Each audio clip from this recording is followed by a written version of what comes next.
আমি তোমাদেরকে দুটো রাস্তা দিয়েছি। কটা রাস্তা দিয়েছি? দুটো রাস্তা দিয়েছি। তোমরা চাইলে ভালো কাজ করতে পারো, তোমরা চাইলে খারাপ কাজ করতে পারো। আমি কোনোদিন খারাপ পথে গেলে তোমাদের আমি কষ্ট দেবো না। তোমরা এখন বর্তমান ধরো গান শুনছো, আমি তোমাদের এই কানটা খারাপ করে দেবো না। কথা বুঝতে পেরেছো? আল্লাহ কি বলছে কোরআনে? ওয়াহাদাইনাহুন নাজদাইন, আমি তোমাদেরকে দুটো রাস্তা দিয়েছি। তোমরা চাইলে ভালো রাস্তায় যেতে পারো, তোমরা চাইলে খারাপ রাস্তায় যেতে পারো। কেন? এই জন্য আমি মানুষকে প্রচুর পরিমাণে সম্মান দান করেছি, মানুষকে বাধ্য করিনি তার নিজের পক্ষপাতে ঘুরতে।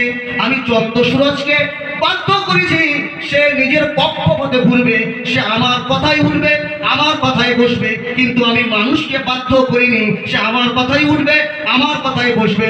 কেন? মানুষকে আমি স্বাধীনতা দান করেছি। জোরে বলুন সুবহানাল্লাহ। বুঝতে পেরেছেন? মজলিসে আসলেও সব, আর না আসলেও তোমার কোনো ক্ষতি আল্লাহ করবে না। কেন? আল্লাহ আগেই বলেছে মজলিসে বসতেও পারো, নাও বসতে পারো, কিন্তু হিসাব যখন তোমার হবে সেই সময় তুমি যে রাস্তায় চলেছো সেইভাবে তোমার হিসাবটা হবে। তুমি ভালো রাস্তায় চললে ভালো পাবে, খারাপ রাস্তায় চললে তুমি খারাপ পাবে। বুঝতে পেরেছেন বাবাজিরা? এখনো বাবাজিরা যারা আসেননি, দয়া করে মেহেরবানি করে করুণা করে প্রত্যেকে চলে আসুন এবং পর্দার আড়ালে মায়েরা বোনেরা আপনারা যারা ওয়াজ নসিহত শুনছেন মনোযোগ সহকারে শুনুন। পৃথিবীর বুকে 99% মাসলা এবং হাদিস কোরআন বেশিরভাগটা মহিলাদের কথা এসেছে, কিন্তু মহিলারা এত অজ্ঞতার মধ্যে পড়ে আছে, এত অনীহার মধ্যে পড়ে আছে, তারা মেহফিল কি শুনতে চায় না। এ মেহফিল মনে করে কাদের জন্য? এ পুরুষদের জন্য। মেহফিল যেমন পুরুষদের জন্য তেমনই মহিলাদের জন্য, সকলের জন্য।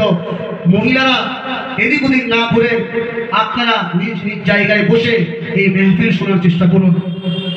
আল্লাহ পাক কোরআন মাজিদের মধ্যে কি জানিয়ে দিলেন? ওয়াহাদাইনাহুন নাজদাইন, আমি তোমাদের ভালো রাস্তা দিয়েছি, আমি তোমাদের খারাপ রাস্তা দিয়েছি। তোমরা চাইলে খারাপ রাস্তায় যেতে পারো, ভালো রাস্তায় যেতে পারো।